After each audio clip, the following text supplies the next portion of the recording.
রাজধানীর পল্লবী এলাকায় অভিযান চালিয়ে বিদেশি পিস্তল ও গুলিসহ চিহ্নিত 2 অস্ত্রধারী সন্ত্রাসীকে গ্রেফতার করেছে ঢাকা মেট্রোপলিটন পুলিশের ডিবি মিরপুর বিভাগ।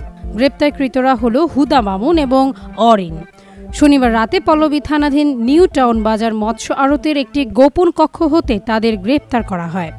রোববার ডিএমপি মিডিয়া সেন্টারে আয়োজিত সংবাদ সম্মেলনে এই বিষয়ে বিস্তারিত তুলে ধরেন মিরপুর বিভাগের ডিসি মোহাম্মদ মিজানুর রহমান।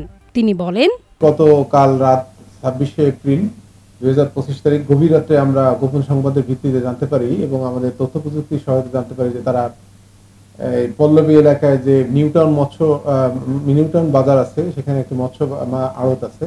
এই মাছের আড়তে তারা 2 জন, বিশেষ করে হুদা মামুন এবং অরিন, তারা আত্মগোপন করে আছে এবং আমাদের কাছে আরো খবর ছিল যে তাদের কাছে ওই যে গুলিবর্ষণের ঘটনাটি ঘটেছিল সেই অস্ত্রটিও তাদের কাছে আছে।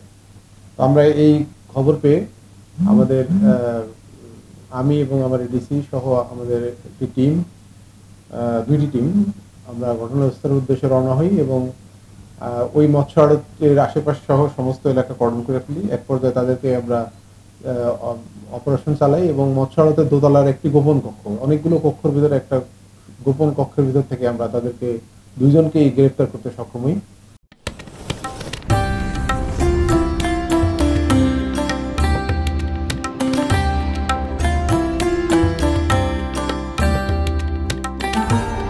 এমই টিভি, স্বাধীন বাংলার স্বাধীন কণ্ঠ।